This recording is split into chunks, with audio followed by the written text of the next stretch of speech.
Hi there, welcome to the Chronicle Postgame Show. I'm Pandhare alongside Meredith and we're at Cameron Indoor Stadium where the Blue Devils dropped their third straight contest, 64-62 to the Syracuse Orange.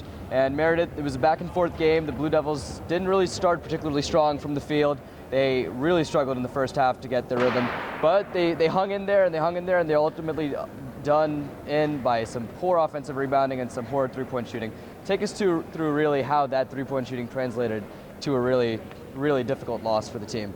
Yeah, so it's kind of been make it or break it for the Blue Devils beyond the arc.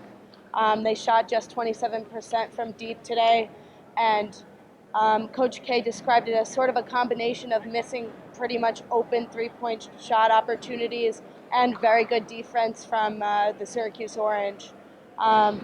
Ultimately, it seemed as though the Blue Devils could have pulled away had they made some open three-point opportunities, but they weren't able to convert, and thus it came down the stretch. And the big three-pointer of the game really was that 37th attempt, and that was by Matt Jones, a half-court heave with time winding down. The Blue Devils had just got a stop and had cut the lead to one, and a miss by cut the lead to two.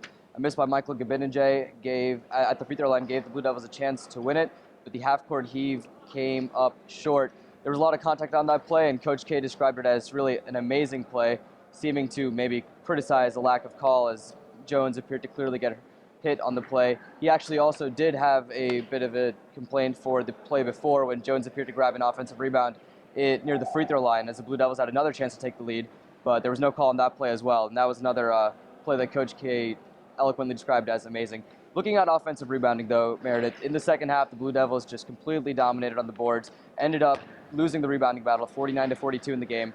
How did the offensive rebounding battle really hurt them today? Coach K did say that the Blue Devils did reel in a bunch of offensive rebounds, and he didn't really have too many complaints there. But the players themselves did say that offensive rebounding isn't necessarily a skill that a team should have, but it's more of a tangible result of effort, and it seemed as though a bunch of the players were unhappy and unsatisfied with the result of that effort there. Right, and Tyler Roberson really was the big rebounding advantage Syracuse had. He picked up 20 rebounds in the game, 12 of which came on the offensive end, and really hurt the Blue Devils with extra possessions. The Blue Devils, after losing 3 straight, will now travel to Raleigh this weekend to take on NC State and look to break out of their streak. For the Chronicle Postgame Show, I'm Pandhare alongside Meredith, and we'll see you next time.